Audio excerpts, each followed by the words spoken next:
প্রিয় শিক্ষার্থী, আসসালামু আলাইকুম। আমি মোহাম্মদ মুকসিদ আলী, প্রভাষক পরিসংখ্যান, বিশ্বন্দ্রাপুর স্কুল অ্যান্ড কলেজ বগুড়া।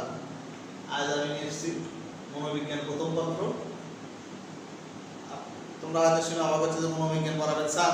হ্যাঁ, আমি যেহেতু পরিসংখ্যানের প্রভাষক, মনোবিজ্ঞান নিয়ে আলোচনা করবো না। তোমাদের যে প্রথম পত্রে অষ্টম অধ্যায়ে আছে পরিসংখ্যান পরিস্থিতি, আমি সেই চ্যাপ্টারটুকু শুধু পড়াবো।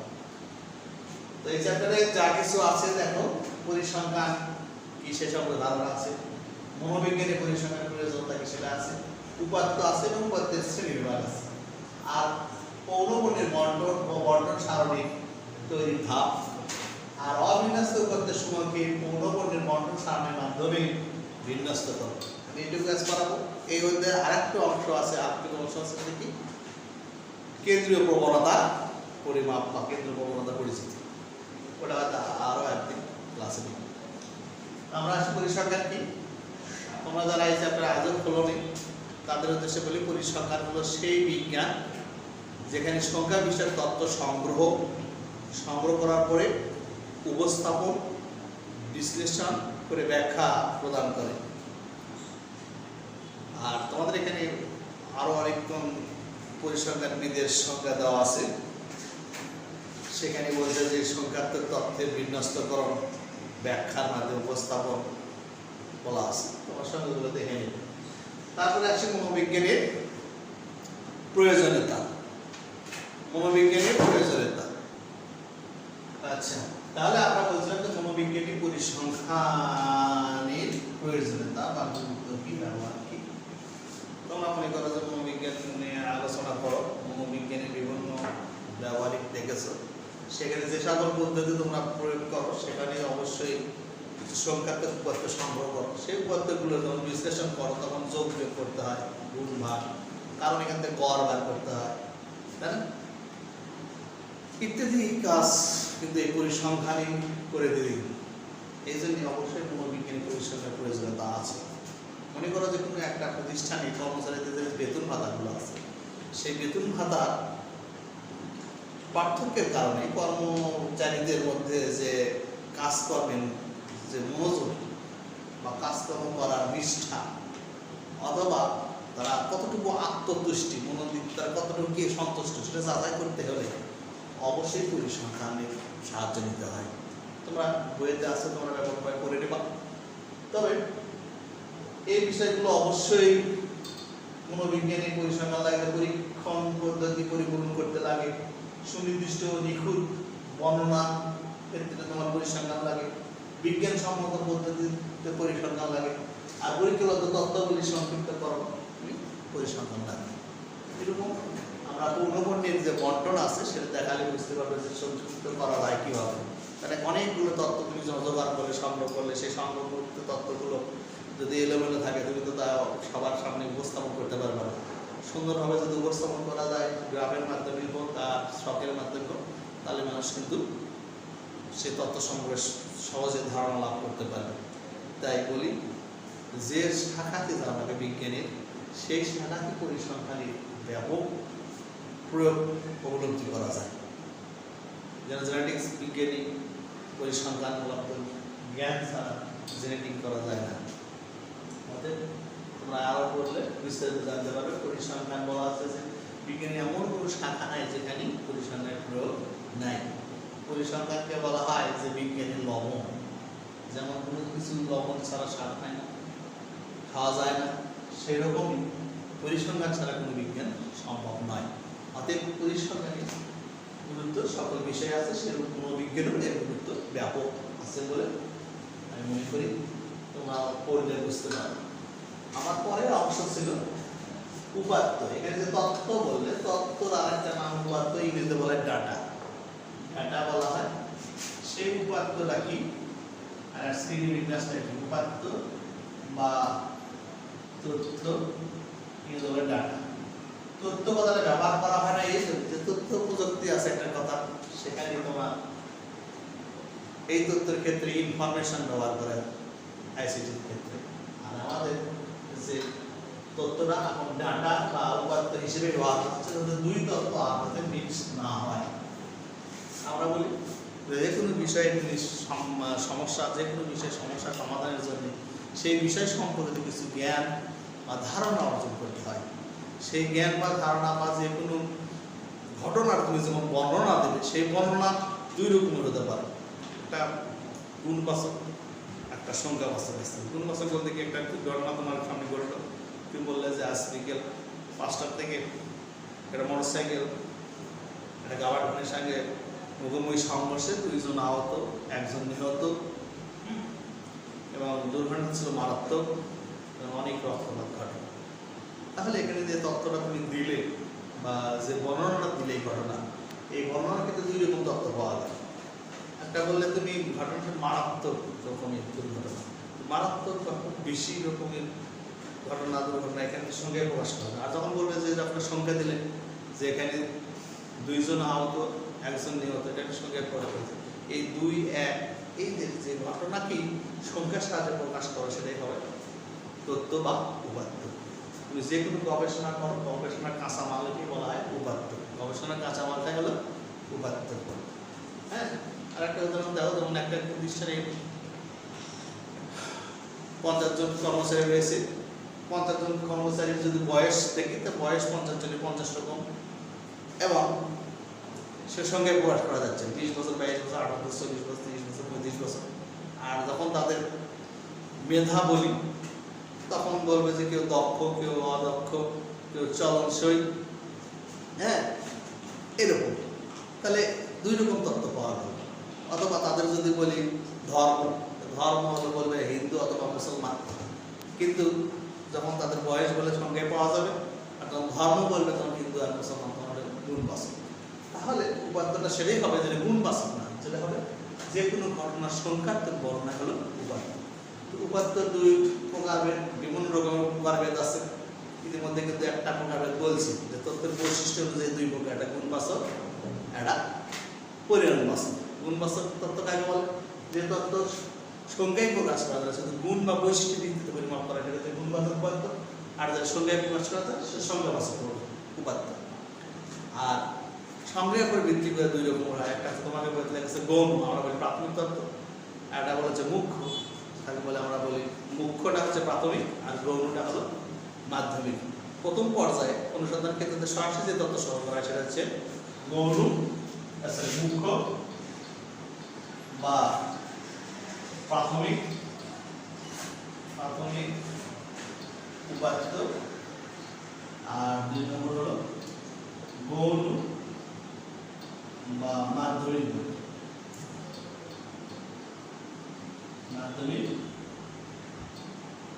উপাত্ত। যে তথ্য কোনো অনুসন্ধানকে সরাসরি তথ্য অনুসন্ধান ক্ষেত্রতে যে তথ্য সংগ্রহ সেটা প্রাথমিক, আর প্রাথমিক তথ্য থেকে পরোক্ষভাবে যে তথ্য সংগ্রহ আসে হচ্ছে মাধ্যমিক বা তোমাদের গৌণ উপাত্ত। আরেকটা বলছে যে এই বিন্যস্তের ক্ষেত্রে বা শ্রেণীবদ্ধ করার ক্ষেত্রে দুই রকমের আছে, একটা হচ্ছে অবিন্যস্ত উপাত্ত আর বিন্যস্ত উপাত্ত। ঠিক আছে, মনে করো বলে যে 5 জন ছাত্রের বয়স 20, 25, 30, 22, 28, 1, 2, 3, 4, 5। এই যে উপাত্তটা পেলাম, এই উপাত্তটা কিন্তু কোনো শ্রেণীকৃত করা নাই বা সাজানো নাই, এলোমেলো আছে। তো এদের বলবো আমরা অবিন্যস্ত উপাত্ত। আর এই উপাত্ত যদি আমরা এরকম শ্রেণী করে দেওয়া হয়, যে বলা থাকতো 20 থেকে 22, 23 থেকে 24, 25 থেকে 20, 21, 22, 23, 24, 25, 26, 27, 28 এরকম দেয়া বলতো যে 20 থেকে 22 আছে 1 জন বা 2 জন, আর 23 থেকে 25 আছে 1 জন, 26 থেকে 28 আছে 1 জন। এরকম যদি দেওয়া থাকে এটা বলা হচ্ছে বিন্যস্ত তত্ত্ব, উপাত্ত বা বিন্যস্ত। আর এটা হচ্ছে অবিন্যস্ত। বিন্যস্ত আর একটা নাম বলা শ্রেণীকৃত, আর অবিন্যস্ত আর একটা নাম অশ্রেণীকৃত। তাহলে বলতে যে এরকম যদি তত্ত্ব পাও তাহলে বলবে অবিন্যস্ত তত্ত্ব, এটা হলো বিন্যস্ত তত্ত্ব। আমরা দেখাবো এই আমাদের বিষয়ে প্রথমে যা পড়াতে চাচ্ছি বলা ছিল যে অবিন্যস্ত তত্ত্বকে পূর্ণ বন্ডের মাধ্যমে বিন্যস্ত করো।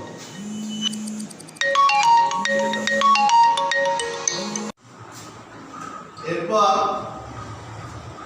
আমরা আসি পণ্যের বন্টন সারণী তৈরির ধাপ।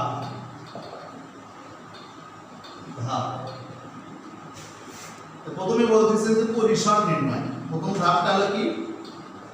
পরিসর নির্ণয়। দ্বিতীয়টা বলেছে শ্রেণী সংখ্যা নির্ণয়।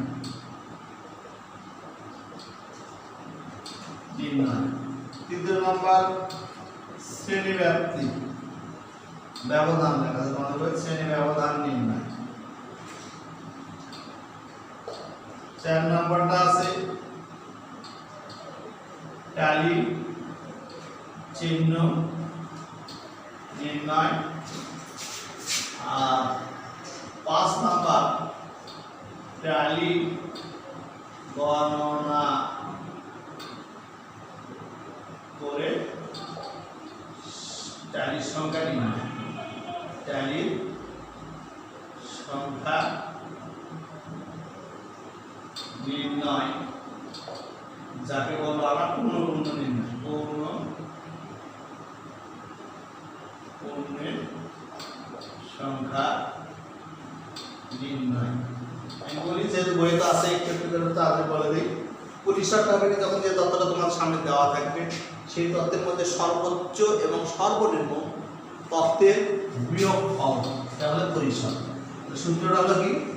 পরিসর সমান লিখবে সর্বোচ্চ মান মাইনাস সর্বনিম্ন মান সঙ্গে প্লাস 1 দিতে হবে। ঠিক আছে? আর শ্রেণী সংখ্যাটা হবে কি? যখন তুমি তথ্যগুলোকে সংগ্রহ করার পরে যখন পুরোপুরি বন্টন সাজাবে তখন অবশ্যই শ্রেণী বের করতে হবে। তোমার কতটা শ্রেণী হবে। ঠিক আছে? আমরা তথ্যগুলো গ্রুপে ভাগ করবো, 5টা বা 10টা বা 15টা গ্রুপে যখন ভাগ করবো তখন কয়টা ভাগ হবে? এই প্রত্যেকটা ভাগটাকে বলা হচ্ছে শ্রেণী, অথবা যে সারণী তৈরি করবে সেই সারণীর কয়টা শ্রেণী থাকবে বা ঘর থাকবে। শ্রেণী সংখ্যার সূত্র হলো শ্রেণী সংখ্যা সমান পরিসর ভাগ শ্রেণী ব্যবধান। তোমাদের প্রশ্নে যখন তথ্য দেওয়া থাকবে তখন প্রথমে লেখা থাকবে যে 5 শ্রেণী ব্যবধান দাও বা 10 শ্রেণী ব্যবধান দাও। যে শ্রেণী ব্যবধান তখন দেওয়া থাকবে সেই শ্রেণী ব্যবধান দিয়ে তুমি শ্রেণী সংখ্যাটা নির্ণয় করে দেবে। শ্রেণী সংখ্যাটা নির্ণয় করে কিন্তু কয়টা ঘর করবে সেটা কিন্তু ভুল হবে। শ্রেণী সংখ্যা নির্ণয় শ্রেণী ব্যবধান সাধারণত 2, 3, 5, 10, 20 এরকম হয়। ঠিক আছে? তারপরে আসলো কি 3 নম্বরে আমরা বলছিলাম যে শ্রেণী ব্যবধান নির্ণয়। আর শ্রেণী সংখ্যাটা একটা সঙ্গে সর্বোচ্চ ধরো মানে 10 থেকে 25 বা 5 থেকে 20 এর মধ্যেই হয়। তবে অনেকে বলছে যে 5 থেকে 15 মধ্যে হলে ভালো হয়। 3 শ্রেণী ব্যবধান। শ্রেণী ব্যবধান কেমন পাবেন? তখন শ্রেণী সংখ্যা নির্ণয় করলে তখন পরিসর ভাগ শ্রেণী সংখ্যা। পরিসরকে শ্রেণী সংখ্যা ভাগ করলে শ্রেণী ব্যবধান পেয়ে যাবে। তো এখানে একটা কথা বলা হয় যে শ্রেণী সংখ্যা সাধারণত ভগ্নাংশ হয় না। কারণ শ্রেণী সংখ্যা মান 14.4 আসবে, তখন যখন দশমিক আসবে তখন 14 পরের সংখ্যা নিতে হবে, তখন 15 ধরতে হবে। ঠিক আছে? প্রায় যেমন ধরো এই যে 12.3 আসবে, তখন এটা ধরতে হবে শ্রেণী সংখ্যা 13। ঠিক আছে? শ্রেণী সংখ্যা ভগ্নাংশ না হয়ে পূর্ণ সংখ্যা নিতে হবে। আর শ্রেণী ব্যবধানটা কি আসলে পরিসর শ্রেণী সংখ্যাটা ভাগ। 4 নম্বর বলছিলাম যে ট্যালি সংখ্যা নির্ণয়। আমরা যখন প্রত্যেকটা সংখ্যাকে যখন গণনা করবো এবং প্রত্যেক শ্রেণীতে যতগুলো সংখ্যা হবে ততগুলো এরকম একটা করে দাগ দিই, ঠিক আছে। তারপরে এরকম 4টে দাগ হয়, যখন 5 নম্বরটা আসবে তখন একটা আড়াআড়ি দাগ দিয়ে আমরা 5টা ট্যালি চিহ্ন বোঝাবো, তাহলে গণনার সুবিধা হবে, ঠিক আছে। এরপরে এই ট্যালিগুলো গনে গনে আমরা পরে পুনঃপরিশোধ, আমরা এখানে ধরো 5 পেলাম, পরে এবারে আমরা এখানে 5, এখানে 2 আছে, অনেক সময় এখানে 3 আসলো, এখানে 1 2 3 4 5 6 আসলো। এই ট্যালিগুলো গনে গনে আমরা পুনঃপরিসংখ্যা নির্ণয় করব। তবে পরিসংখ্যান হিসাবে মনোবিজ্ঞানী পুনঃমনি টেবিল তৈরি করার একটা নিয়ম হলো যে নিচ থেকে উপরের দিকে টেবিলটা সাজাতে হয়। আর পুনঃমৌলিক বন্টন সারণী একটা আমরা এক্সাম্পল দেব, যে সেই অঙ্কটা করে দেব। আমি আশা করি যে তোমরা বাসায় বসে এই উদাহরণটা দেখে বাসায় বসে তোমরা করতে পারবে। দেখো এখানে একটা তথ্য নিচ্ছি, একটি অভিজ্ঞায় 50 জন কলেজ ছাত্রের সাফল্য নির্ভরত হলো। এখানে 50 জন ছাত্রের সাফল্য দেওয়া আছে, তোমরা যে ব্যাখ্যা করো সেই ব্যাখ্যা। তোমাদের প্রশ্ন থাকবে যে উক্ত তথ্যগুলোকে পৌনঃপুনিক বন্টন টেবিলের সাহায্যে উপস্থাপন করো। তাহলে তোমাদের আমি বলেছিলাম যে পৌনঃপুনিক বন্টন সারণী সাজানোর যে 5টা ধাপ, সেই 5টা ধাপ অনুসরণ করবে। প্রথমে যে ধাপটা কাজ করবে সেটা হলো তোমার সর্বোচ্চ এবং সর্বনিম্ন তথ্য খুঁজে বের করবে। তবে আমি এই ডাটাগুলো পর্যবেক্ষণ করে দেখেছি যে এখানে সর্বোচ্চ মান 57 আর সর্বনিম্ন মান দেখতে পাচ্ছি 11। তাহলে প্রথমে কি করতে হবে? পরিসর নির্ণয় হলো যে এখানে সর্বোচ্চ মান 57, সর্বনিম্ন মান 11। অতএব পরিসর সূত্র লিখতে পারো, ডাইরেক্ট লিখতে পারো। লিখলাম সর্বোচ্চ মান সর্বনিম্ন মান প্লাস 57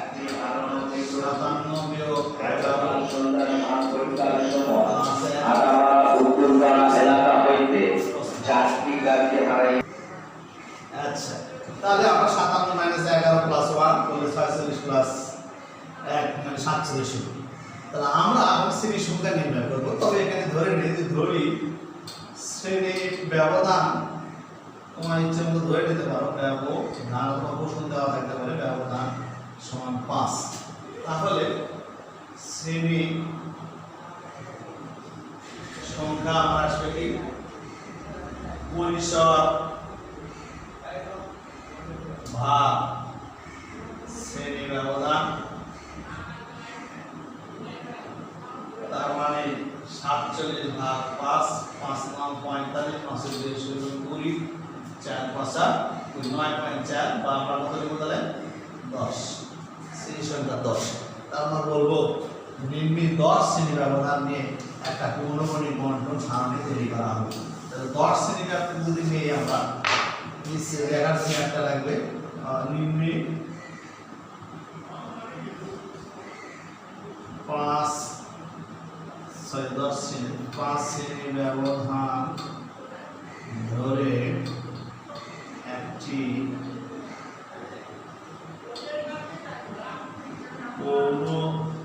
পৌনঃপুনিক বন্টন সারণী তৈরি করা হলো। আমরা এখানে ছোট ছোট করে ঘর করি, অবশ্যই 11টা ঘর করতে হবে। 1 2 3 4 5 6 7 8 9 10 11। আমার শ্রেণী সংখ্যা 10টা আসছে। আর অবশ্যই লেখার জন্য শিরোনাম লেখার জন্য একটা ঘর লাগবে। তাহলে এখানে লিখবো শ্রেণী ব্যবধান, এখানে লিখবো ট্যালি চিহ্ন, আর এখানে তোমার পণ্য। তাহলে আমার শ্রেণী ব্যবধান যেহেতু সর্বনিম্ন মান আমার কত 11, আমরা 11 থেকে নিতে পারি। অথবা অনেকে বলছে বলছে যে আমাকে যে শ্রেণী ব্যবধান দেওয়া হয় তার গুণিত, অর্থাৎ 5-এর গুণিত কত হয় 10, 15, 20 এরকম ধরা হবে। তা আমরা সেই হিসেবে 10 ধরতে পারি। তাহলে নিচে আমরা লিখব প্রথমে 10 থেকে 5 আসতে 10, 11, 12, 13, 14, আমরা এই 14 নিব। তারপরে 15 থেকে নিব 19, তারপরে বলব 20 থেকে 24, 25 থেকে 29, 30 থেকে 34, 35 থেকে 39, 40 থেকে 44, 45 থেকে 49, 50 থেকে 54, আর 55 থেকে 59। আমাকে সর্বোচ্চ 57 আছে বলে। এখন তোমার কাজ হবে কি, এখানে একটা ক্রস দিলে আর এখানে একটা ট্রানজিশন দিতে হবে। 31 কাটলাম, 31টা কই পাবো? 30 থেকে 34, 30 কাটলাম, 30 থেকে 34, 31 ওখানে। আমরা 32 যদি কাটি তাও ওখানে পাবো। 57 কোথায় আছে? এই যে প্রথম ঘরে 55 থেকে 57, 33 আছে কোথায়? এখানে আছে। তারপর আবার 33 এর 4টা হওয়ার পরে একটা আড়াই দিলাম, 5টা 21 আছে কোথায়? এই যে 20 থেকে 24 এর মধ্যে 38 আছে কোথায়? 35 থেকে 39 এর মধ্যে 34 আছে কোথায়? এখানে 21 আছে কোথায়? এখানে 25 আছে কোথায়? এখানে এই 38 কাটলাম কোথায়? 35 থেকে 39, 38। এটা আমার তখন ট্যালি চিহ্ন কাটা হয়ে গেল। তখন আমরা ট্যালিগুলো মনে করে পৌনে পাবো। তাহলে এখানে লিখবো আমার 2টা আছে 2, এখানে 1, এখানে 3, এখানে 4, এখানে 5টা দেখা যাচ্ছে, 5টা 8 কত হবে? 7টা। এখানে 10 আর 1 11, এখানে 10 আর 2 12, এখানে 5 আর 1 6, এখানে 3, এখানে 1। আমি সবগুলো যোগ করলে যেটা পাবো সেটা হবে ক্যাপিটাল এ। 3 3 6 4 10, 17 17 আর 11 28 আর 12 40 আর 3 6 6 50 50। এই আমার 50টা তথ্য দেওয়া ছিল, 50 দিয়ে এটা পেয়ে গেল। তাহলে শিক্ষার্থী বন্ধুরা তোমরা বাসায় বসে বইয়ের উদাহরণ থেকে বা অনুশীলন কিছু পৌনঃপুনিক কাজ করে নেবে। কোনো সমস্যা হলে আবার কমেন্ট বক্সে কমেন্ট করবা। আর পরে কোনো একদিন যে সুযোগ পায় এই চ্যাপ্টারে কেন্দ্রীয় প্রবণতা সম্পর্কে তোমাদের ক্লাস নিব। তবে তোমাদের এই ক্লাসটা কেমন লাগলো অবশ্যই কমেন্ট এবং লাইক দিয়ে প্রকাশ করবে। আর পরে আমার ক্লাস চলবে কিনা সেটাও জানাবে। তবে আজকে এই পর্যন্তই। সবাইকে সুস্থ থাকো, সুন্দর থাকো এই কামনায়। খোদা হাফেজ।